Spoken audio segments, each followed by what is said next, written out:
Bonjour, merci d'être avec nous pour ce magazine de la santé que j'ai encore le plaisir de présenter avec Benoît. Bonjour Benoît. Bonjour Marina, bonjour à tous. Incroyable mais vrai, l'été arrive et avec des bonnes choses, les envies de glace. Solveig Darigo est là pour nous aider à en préparer. Et puis des moins bonnes, William Lovenstein nous dira tout des accros au soleil parce que ça existe. Si vous avez déjà consulté à l'hôpital, vous vous êtes peut-être demandé si la jeune personne qui vous examinait était étudiant ou médecin. Et bien gagné, c'est les deux. Les internes en médecine soignent tout en se perfectionnant. On consacre un portrait à l'un d'entre eux, en l'occurrence une, dans le 7 minutes cette semaine. Lucie Fievet a réussi le difficile concours de l'internat. Elle enchaîne désormais les formations de 6 mois pour se spécialiser et pouvoir enfin exercer. Autre portrait, celui de Michel. Il a 47 ans. Depuis l'âge de 20 ans, il est atteint d'une spondylarthrite ankylosante, un rhumatisme inflammatoire chronique qui handicape et fait souffrir. Il a dû arrêter son activité de cuisinier, mais aujourd'hui, l'espoir renaît grâce à de nouveaux traitements. Un nez qui saigne très facilement chez plusieurs membres d'une même famille, c'est peut-être une maladie génétique. La maladie de Rendu-Osler, une affection qui doit être prise en charge parce qu'elle peut se compliquer, notamment au niveau des poumons. Des fois en pleine nuit, je vais me réveiller, le temps que je me lève, voilà, chaîne du nez, inconsciemment je pense que j'ai senti un petit truc se passer dans le nez. C'est vraiment un tout bout de champ et ça fait au moins 15 ans.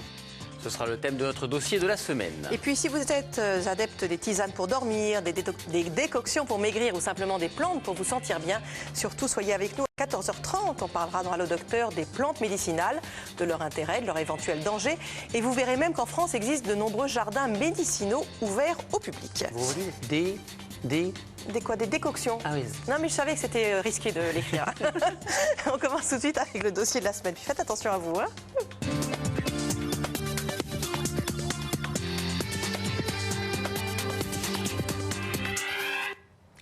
Ils saignent du nez de père en fils ou de mère en fille et pour eux rien de plus banal. On se transmet cela comme un héritage de génération en génération et c'est parfois le seul signe apparent de leur maladie. Alors forcément ils ne s'en soucient guère et pourtant ces saignements de nez sont parfois le symptôme d'une maladie génétique, la maladie de Rendu-Osler. Oui, c'est une des maladies rares, les moins rares qui soient. 11 000 personnes sont concernées en France. Elle est due à une mutation génétique qui affecte des chromosomes en partie responsables de la production de protéines. Et le problème, c'est que ces protéines concernées jouent un rôle indispensable dans la fabrication des vaisseaux sanguins. Résultat, chez ces malades, les parois des vaisseaux sont mal formées, mal entretenues, fragiles, boursouflées ou encore trop grosses ou trop petites, ce qui explique les saignements du nez, les vaisseaux étant très nombreux dans la paroi nasale. Parfois, des petites taches rouges peuvent apparaître sur la peau, mais ces symptômes ne sont que la partie émergée de l'iceberg. Car la malformation des vaisseaux peut aussi atteindre les viscères et notamment les poumons. Cétidali et Timothée Derec sont suivis Émilie, 30 ans, et son fils Léni. Diagnostiqués il y a tout juste 1 an, ils n'ont pour seul symptôme que ces fameux saignements de nez.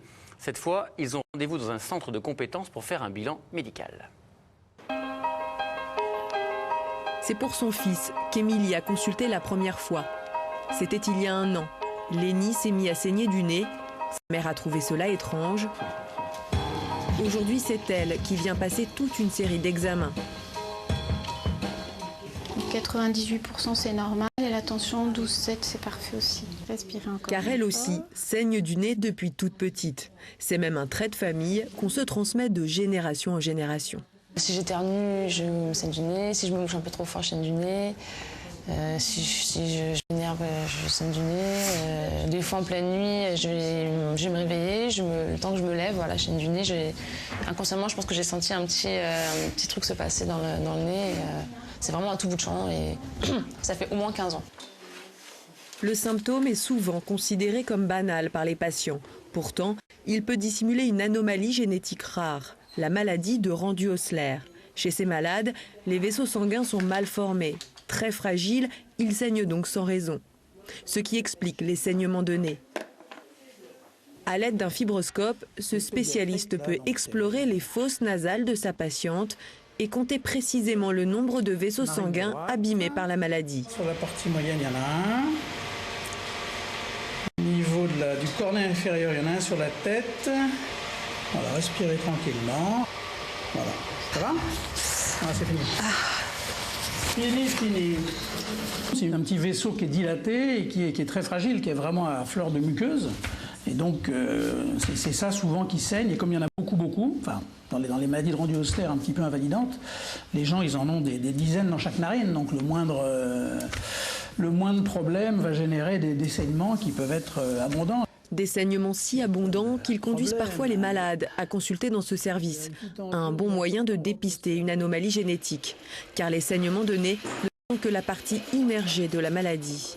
Plusieurs organes et plusieurs muqueuses peuvent être affectés par ces vaisseaux qui sont fragilisés, mais il peut y avoir également des saignements au niveau digestif qui peuvent être occultes, qui peuvent entraîner des carences, la nécessité de faire des transfusions sanguines si nécessaire. La maladie est sournoise et les lésions sont souvent plus profondes, dans les poumons par exemple.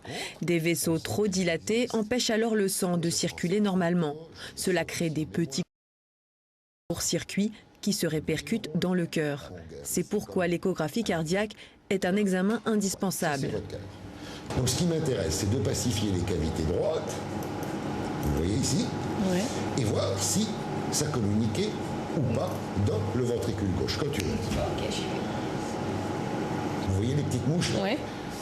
Le sang, au lieu de tourner des cavités droites vers les cavités gauches, il y a un petit court-circuit sur lequel on peut intervenir, c'est-à-dire le boucher.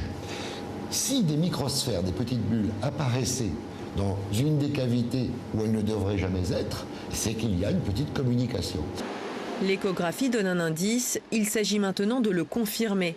Un scanner du thorax est donc systématiquement prescrit aux malades. Il permet de mesurer la taille du court-circuit et surtout de surveiller les patients. Car une fistule pulmonaire, même de petite taille, peut à tout moment provoquer un accident cérébral.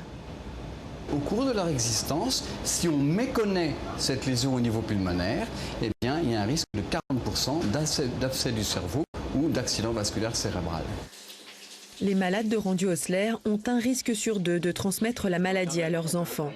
En France, 3000 patients ont ainsi été diagnostiqués, mais il serait plus de 8000 à vivre sans le savoir avec cette anomalie génétique.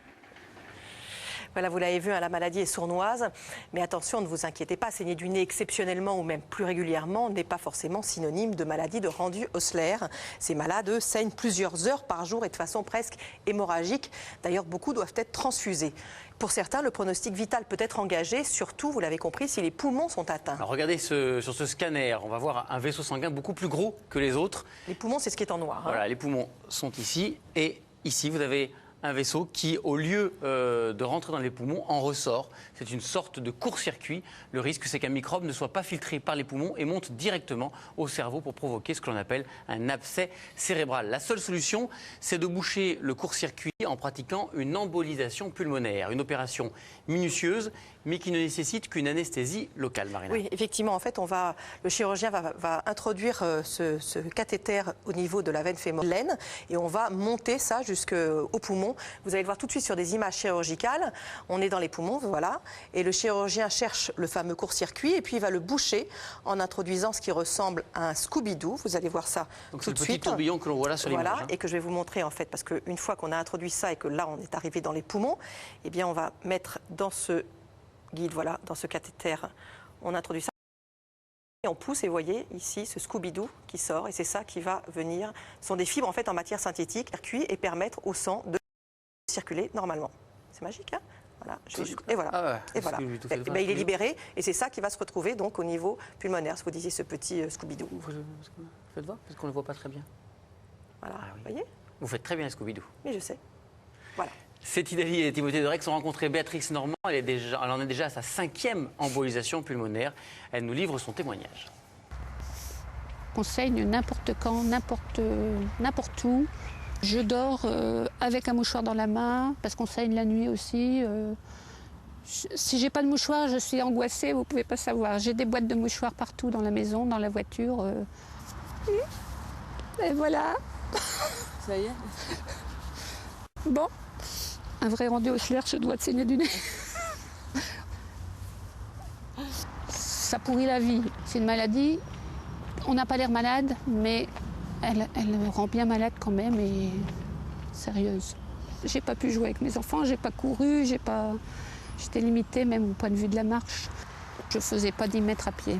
Pendant les vacances, c'est bien simple. Quand on partait en vacances, s'il y avait une visite de grotte ou une descente à la plage, j'y allais pas parce que je ne pouvais pas remonter. J'ai fait un abcès cérébral. Donc l'abcès cérébral, c'est à cause de mes poumons en passoire, on va dire. J'ai un microbe qui est monté au cerveau. Donc je suis rentrée en février, je suis sortie en juin.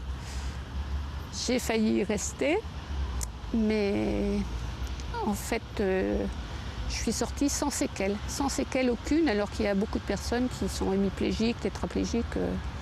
Je suis vraiment sortie miraculée de cet épisode d'abcès cérébral. Et donc je suis arrivée à Ambroise-Paré en 2004 pour une première embolisation. Ça a été instantané. À la première embolisation, je lui ai dit que j'avais rajeuni de 20 ans et que je ne réfléchissais plus pour respirer. Ça, c'était impressionnant parce que j'étais vraiment à bout de souffle. Je sais qu'il reste